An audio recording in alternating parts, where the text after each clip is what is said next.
Okay, so here we are live once again. Got this big stack of action figure packages I need to take care of over here on my couch. But my recycling bin is full, so I can't fit any more in there until they pick up the recycling bin, and they haven't picked it up yet, probably because Monday was Memorial Day, and that wound up putting them behind, which happens sometimes with the sanitation workers. They get a day off, but then they got to make up for it. So, you know, unfortunately, that's how it works for them. But anyway, so I have the third and final of the three Masters of the Universe Masters of the Universe Masterverse figures I picked up. This is the only one actually out of those three that's Revolution. They did do a second Revolution figure, and it's Skeletech, but I wasn't really interested in that figure. Like, I just wasn't in that design. Like I'd mentioned in the previous videos, I kind of felt like if you were going to do a biotech version of Skeletor, just do the New Adventures version. It's already there. But they came up with some new design, and I wasn't, honestly wasn't too impressed with it, so I didn't pick it up. But they've already got another wave of these out at my local Walmart, or at least half of them. I think some of them sold already. But Battle Armor He-Man is still hanging around. So hopefully I can pick him up tomorrow. But yeah, I do like that figure. I really want to get that. I forget what other figures are in that assortment. I think the new Eternia Triclops. I wanted that one, and I think there was one other one in that wave at least. I know like King Keldor was in that, but I didn't really like that design of Keldor either. I might buy it anyway just because I'm such a big William Shatner fan.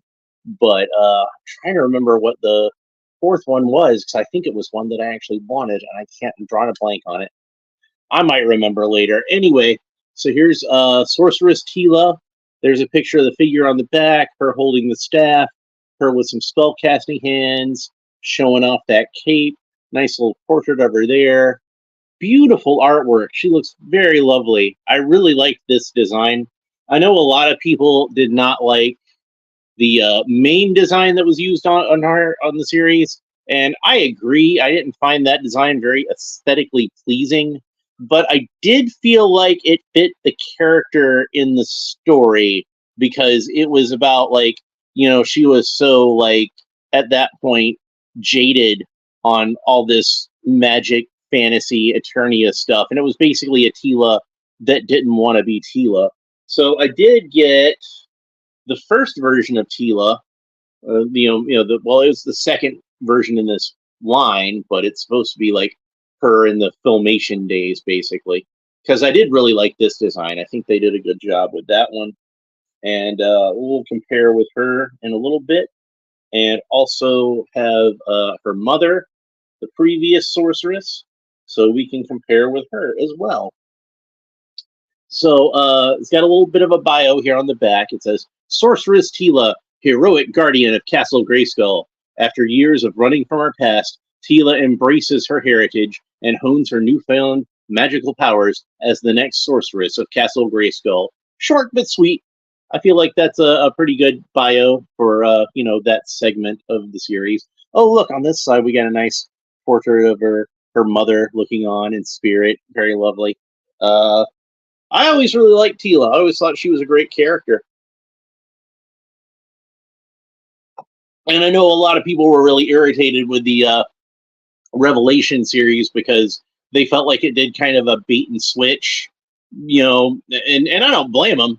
I can see how somebody would think that it was a bait and switch. Like it certainly could seem that way. But remember that first trailer was just all He-Man stuff, and it was all just stuff in the first episode because he was really only in the first episode out of the first batch that they put out. So people go into it expecting to see like He-Man in action, and he's barely in the thing.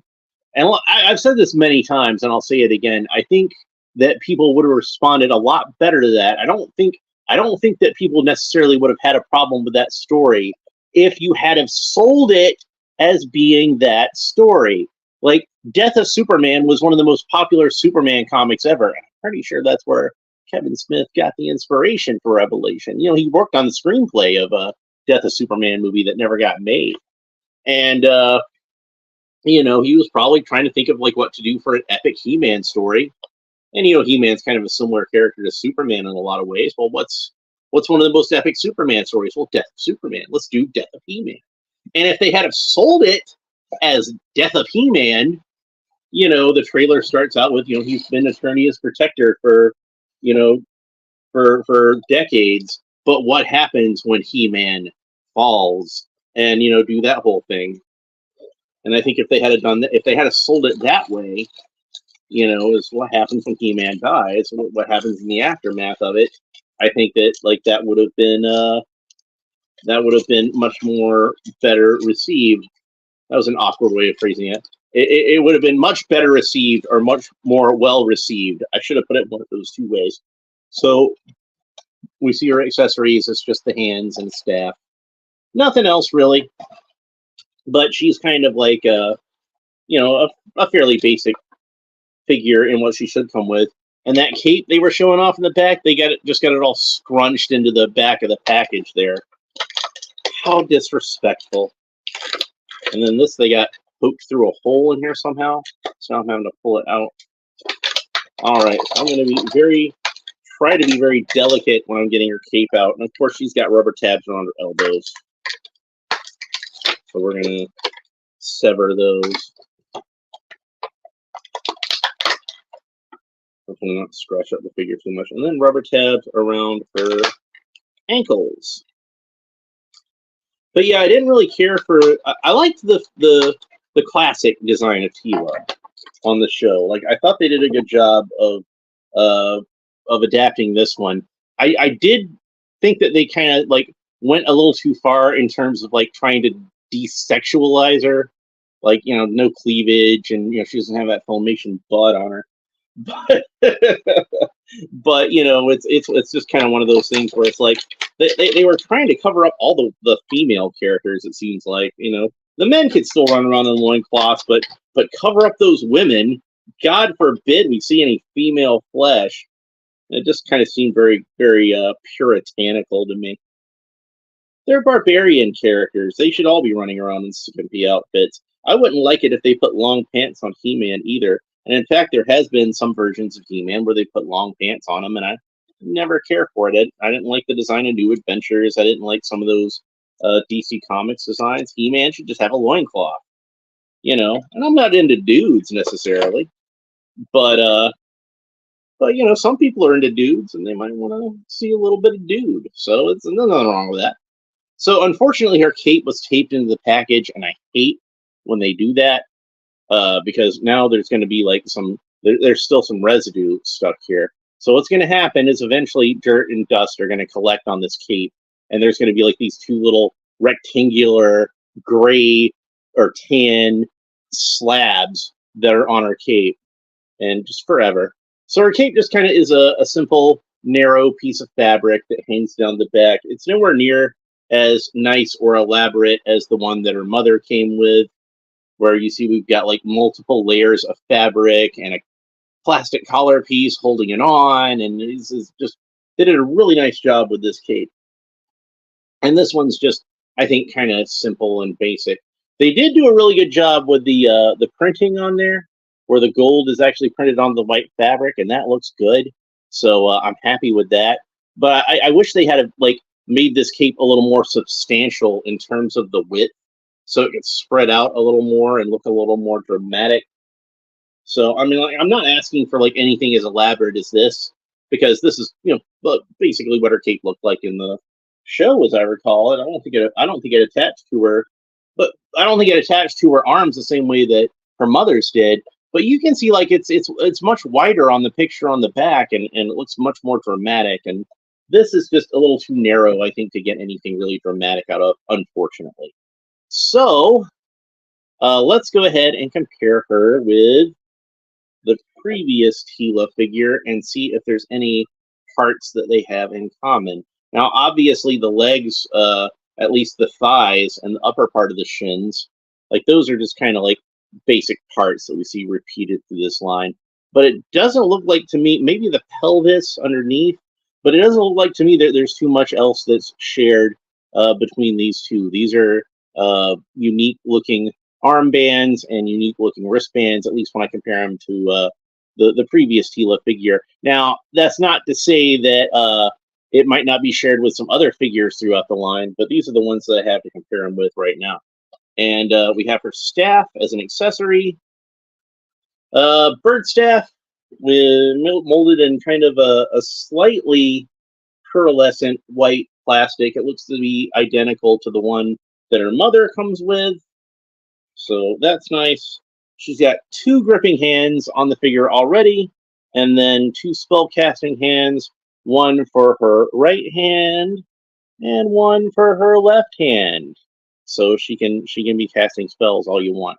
Now, I really like, as I said before, I really like this design of Teela as the sorceress. I knew she was going to become the sorceress at the end of the story, because it just seemed like the only way the story could go. Well, at the end of that season, not because there's a whole other season after it with Revolution. But I kind of expected that she would have worn the same outfit that her mother wore, but no, she got her own unique sorceress outfit, and I think it's a pretty good one. So we can see that unlike her mother, who has this kind of elaborate headdress that covers almost all of her head, just kind of shows her face, Teela has a much more simple headdress. It's not too dissimilar from the tiara that she usually wears, but it is a bit larger, covers up a little more of her forehead, a little more of the sides of her face, a little more sorceress-esque. We can see the bird shape to it. And she's got that red hair hanging out the back. Once she went full sorceress mode, her hair grew back from where she had it shaved on the sides.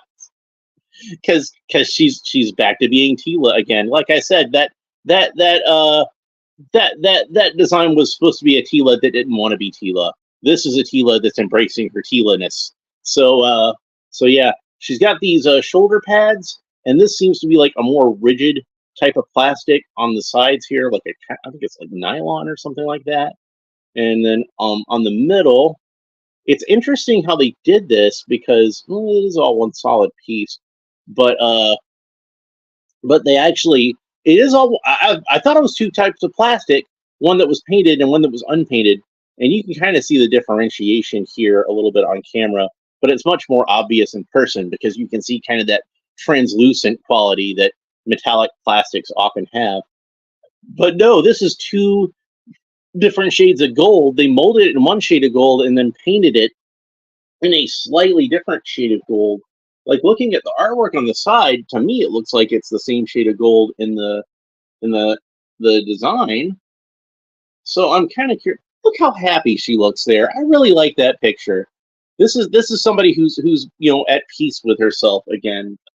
She had a really nice arc on the show. People thought, and maybe they were right, that Teela was a little kind of bitchy throughout most of the show, but it was coming from a place of her being in pain.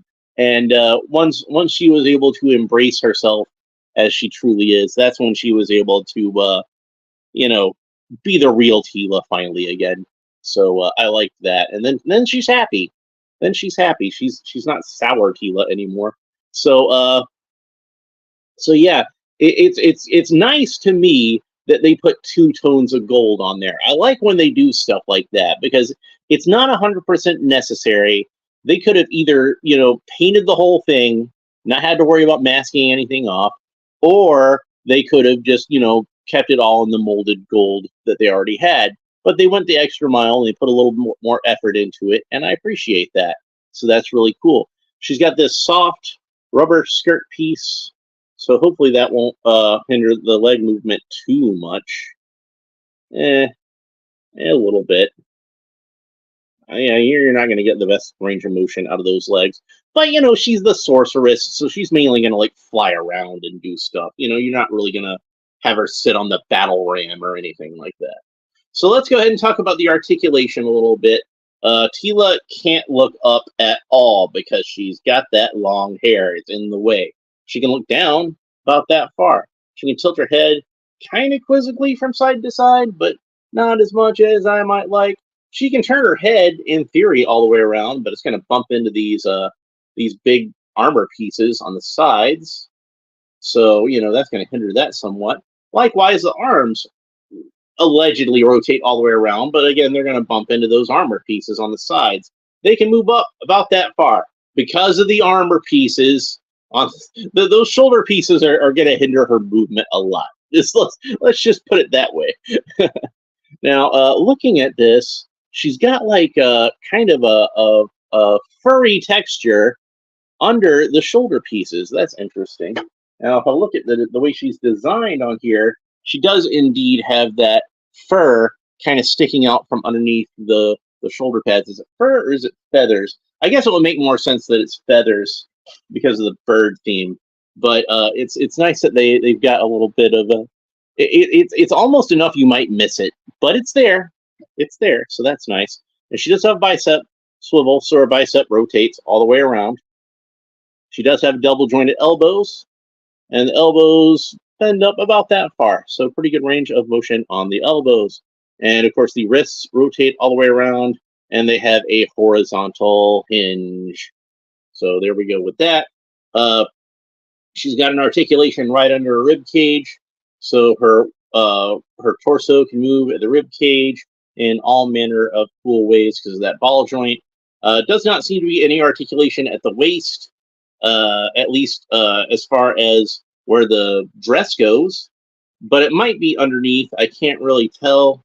Let's see if we can turn it. Yeah, it does have an articulation underneath the rubber dress, so you can twist her legs underneath that. And like I said, the legs don't kick up too far, again, because of this skirt, but that's just a design issue. And she does have double jointed knees, but it's going to wind up creasing up the skirt unless you twist it around this way. And then you can bend her knee up all the way, but that's kind of awkward looking, isn't it? Oh, she does have a thigh cut, so there's that. So, okay, and then she's got a boot cut. Boot rotates all the way around. She's got that kind of feathery trim like you expect of the Sorceress. And in fact, let's compare her boots to the Sorceress, because I'm betting they're the same boots. And I am wrong, I think. I don't think these are the same boots. Unless I have them backwards. I might have them backwards from when I was twisting it all around.